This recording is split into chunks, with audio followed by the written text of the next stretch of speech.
बिस्मिल्लाहिर्रहमानिर्रहीम। अस्सलाम वालेकुम नाज़रीन, मैं अहमद फ़वाद हूँ और आप मेरा यूट्यूब चैनल देख रहे हैं। नाज़रीन, 4 ख़बरें हैं जो आपके साथ मैं शेयर करूँगा। सबसे पहली और धमाका खेज़ खबर सुप्रीम कोर्ट ऑफ पाकिस्तान से है और चीफ जस्टिस कादी फ़ाइज़ ईसा ने आज हैरान कर दिया है। नाअहली बरकरार रखी है और अपने ही फैसले से कैसे यूटर्न आप कहें लिया है। चीफ जस्टिस कादी फ़ाइज़ ईसा साहब की जानिब से अहम तरीन और एक्सक्लूसिव डिटेल्स हैं। बड़ा फैसला ये सुप्रीम कोर्ट ऑफ पाकिस्तान से आया है और वो लोग जो इलेक्शन लड़ने के ख्वाब देख रहे थे, इनके ख्वाब चकनाचूर हो गए हैं। अहम तरीन तफसीलात आपके साथ शेयर करेंगे।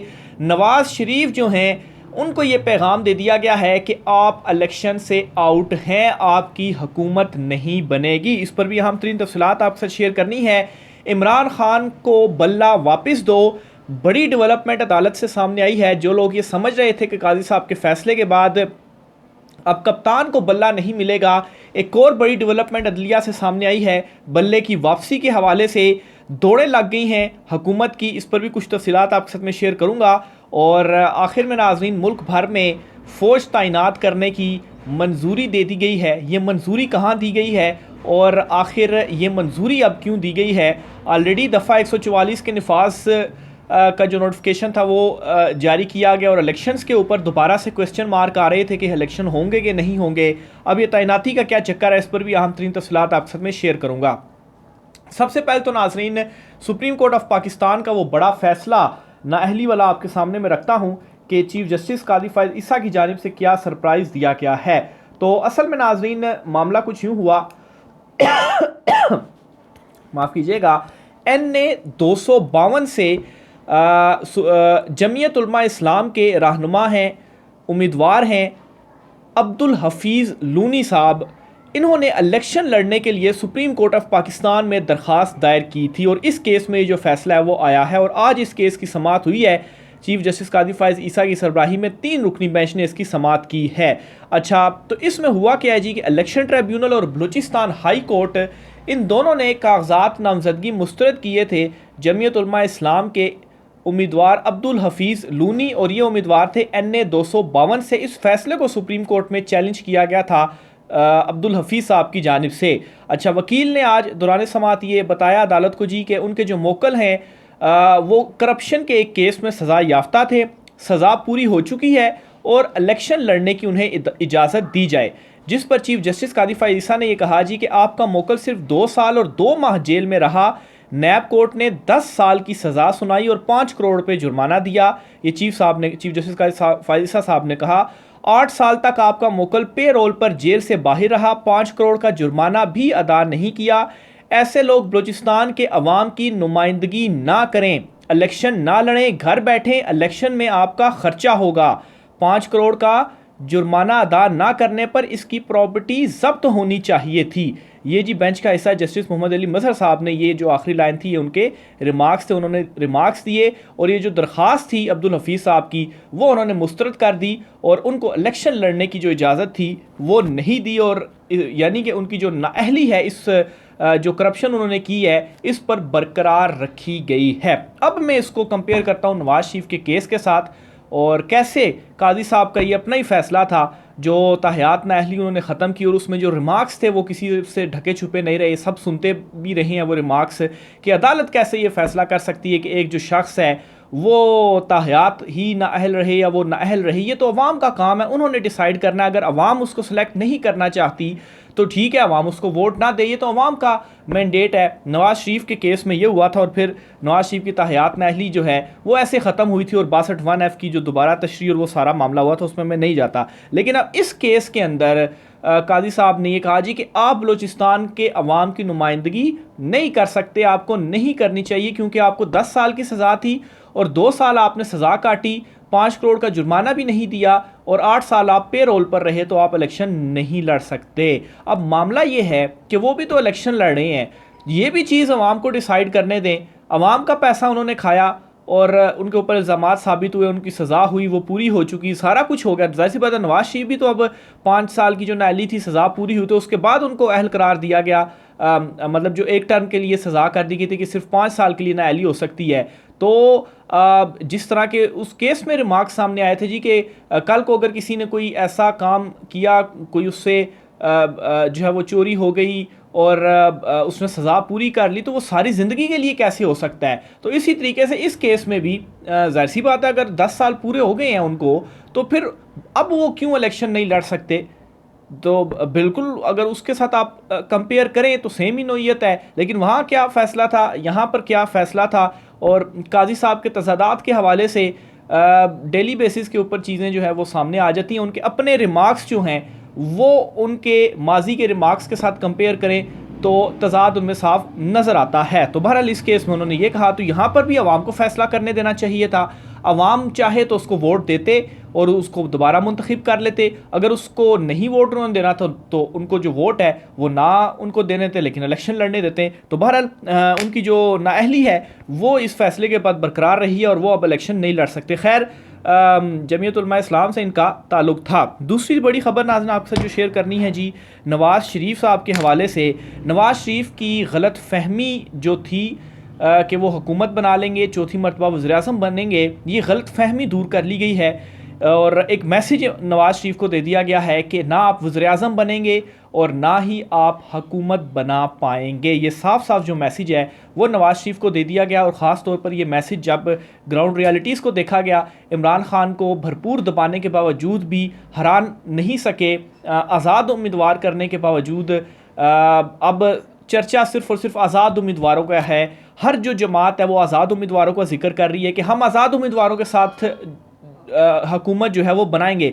तो ये आज़ाद उम्मीदवार किसके हैं? ये पाकिस्तान तहरीक इंसाफ के आज़ाद उम्मीदवार हैं। पाकिस्तान तहरीक इंसाफ इमरान खान का इनके साथ नाम ना हो तो ये आज़ाद उम्मीदवार कुछ नहीं है।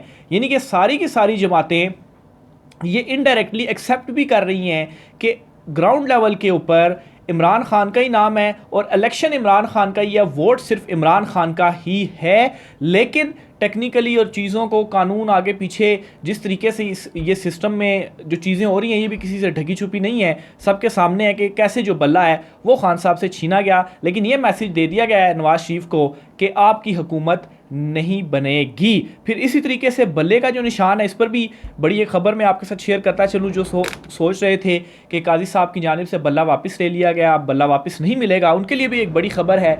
और लाहौर हाई कोर्ट में एक अहम समाअत हुई है। इंतखाबी निशान वापसी केस में अटॉर्नी जनरल और इलेक्शन कमीशन को नोटिस जारी कर दिए गए हैं। उम्मीदवारों से इंतखाबी निशान वापस लेने के केस में अदालत ने अटॉर्नी जनरल और इलेक्शन कमीशन को जो है वो नोटिस जारी कर दिया है। हाई कोर्ट में इलेक्शन एक्ट के सेशन 215 के खिलाफ केस की समाअत हुई जिसमें अदालत ने अटॉर्नी जनरल और इलेक्शन कमीशन को नोटिस जारी करते हुए 2 रोज़ में जवाब जमा कराने का जो हुक्म है वो दे दिया है। जस्टिस शाहिद बिलाल हसन ने अजहर सदीक एडवोकेट की दरख्वास्त पर समाअत की जिसमें इलेक्शन कमीशन वफाकी हुकूमत समेत दीगर को फरीक बनाया गया। दरख्वास्त में मौक़िफ़ इख्तियार किया गया कि इलेक्शन एक्ट का सेशन 215 आइन से मतसादम है। सुप्रीम कोर्ट मुतअद्दिद फ़ैसलों में तय कर चुकी है कि पार्टी इलेक्शन का जनरल इंतखाबात पर कोई असर नहीं पड़ता। आइन के आर्टिकल 17 के तहत किसी भी सियासी जमात को सिर्फ 2 सूरतों में पाबंदी लगाई जा सकती है। अदालत में दरख्वास्त में कहा गया कि सेशन 215 के तहत किसी भी सियासी जमात से इंतखाबी निशान वापस लिया जा सकता है।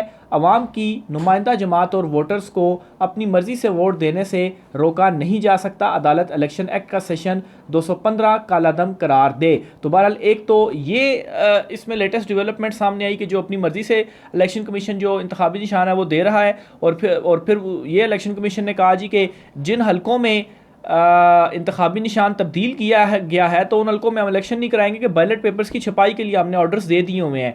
तो ऐसा नहीं होगा। लेकिन लाहौर हाई कोर्ट ने नोटिस जारी कर दिए हैं इनिशियल लेवल के ऊपर, उनसे इस मामले के ऊपर जवाब तलब कर लिया है। फिर बल्ले की निशान की वापसी के लिए भी बताऊँ कि पाकिस्तान तहरीक इंसाफ ने हिकमत अमली ये बना ली है कि वो सुप्रीम कोर्ट ऑफ पाकिस्तान में अपील दायर करने जा रहे हैं। और चूँकि चीफ जस्टिस काजी फाइज ईसा साहब की जानिब से ये फैसला दिया गया, 3 रुकनी बेंच के वो हेड थे, तो अपील में एक तो लार्जर बेंच होगा और दूसरा चीफ जस्टिस काजी फाइज ईसा और जो दीगर 2 जजेस थे वो उस बेंच का हिस्सा नहीं होंगे। अब यहाँ पर एक है पाकिस्तान तहरीक इंसाफ के पास चांस कि वो बल्ले का निशान वापस ले सकती है।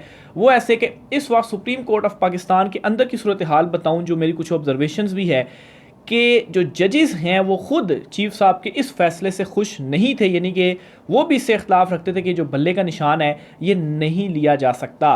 तो इस वजह से जो ये कहा जा रहा था जी कि दो ग्रुप्स हैं और एक काजी ग्रुप है, और अब काजी ग्रुप जो है वो उसका पलड़ा भारी हो चुका है। तो उस ग्रुप के अंदर से ये जो इख्तलाफ हैं वो सामने आए हैं, और जाहिर सी बात है जब बेंच बनेगा, नया बेंच, लार्जर बेंच होगा, 5, 6, 7 जजेस होंगे, और चीफ जस्टिस काजी फायद ईसा और दीगर 2 जजेस जिन्होंने फैसला दिया था वो जजेस इसमें नहीं होंगे। तो अपील के अंदर पाकिस्तान तहरीक इंसाफ के पास ये जो फैसला है वो रिवर्स होने जा रहा है, और पाकिस्तान तहरीक इंसाफ जल्द इसमें जो अपील है वो दायर करेगी। इंतज़ार इस बात का है कि काजी साहब इस केस का जो तफसीली फ़ैसला है वो जारी कर दें। बहरहाल बल्ले के निशान के अलावा इस वक्त सूरत हाल ये चल रही है, जिस तरीके से दफ़ा 144 वगैरह का नफाज किया जा रहा है, स्कूलों में नोटिफिकेशन जारी किए जा रहे हैं कि स्कूलों को बंद रखा जाए सिक्योरिटी मसाइल की वजह से। तो इस तरफ बहुत सारे सहाफ़ी भी ट्वीट्स कर रहे हैं, और सूरत हाल इस तरफ जाती हुई लग रही है कि शायद जो इलेक्शंस हैं वो ना हो पाएँ, क्योंकि तमाम तर हरबे अपनाने के बाद इमरान खान से बल्ले का निशान ले लिया, मतलब आपने आउट कर दिया इमरान खान को इलेक्शन से। और इस वक्त इमरान खान सिर्फ़ और सिर्फ आज़ाद उम्मीदवार है इमरान खान के पास, और अभी भी इमरान खान कह रहा है जी कि 8 फरवरी बाजी पलटेगी और लोग बाहर निकलेंगे, मेरे आज़ाद उम्मीदवारों को वोट देंगे और वो मेरे आज़ाद उम्मीदवार होंगे। तो उनसे डर लगा हुआ है, जैसा कि पहले भी मैंने आपको बताया, सारी सियासी जमातें ये कह रही है जी कि आज़ाद उम्मीदवारों के साथ हुकूमत बनाएंगी, यानी कि वो एक्सेप्ट कर रहे हैं कि हमारी तो कोई ग्राउंड पर वोट नहीं है, आज़ाद उम्मीदवारों का ही वोट है। तो इस डर की वजह से अब बाकियों को भी डर है कि इलेक्शन में हम जाएं कि ना जाएं। तो ये एक कॉन्स्पिरेसी थ्योरी भी है, क्योंकि जिस तरह से कुछ 2-3 हैपनिंग्स हुई हैं ये इशारे इसी तरफ कर रहे हैं। तो बहरहाल देखें अब किस बहाने के तहत इलेक्शंस को मज़ीद फरवरी से आगे ले जाया जाता है और मुलतवी किया जाता है। पूरे मुल्क में फ़ौज तैनाती के हवाले से भी एक ख़बर आपके साथ मैं शेयर करता चलूँ। असल में जी इलेक्शंस के लिए फ़ौज को बुलाया जाता है, कहा जाता है कि सिक्योरिटी के लिए आप ड्यूटी सर अंजाम दें, और इसमें यह हुआ है जी कि मंजूरी दे दी है काबीना ने। इलेक्शन में फ़ौज और सिविल आर्म फोर्सेस तैनात करने की जो मंजूरी है वो दे दी गई है, और निगरान वफाकी काबीना ने 8 फरवरी को होने वाले जनरल इलेक्शंस के लिए ये मंजूरी दी है। निगरान वज़ीर-ए-आज़म अनवारुल हक काकड़ की ज़ेर सदारत काबीना इजलास में मज़कूरा मंजूरी दी गई, जिसके मुताबिक फ़ौज हसास इंतखाबी हलकों में जो है वो रैपिड रिस्पॉन्स फोर्स के तौर पर तैनात होगी।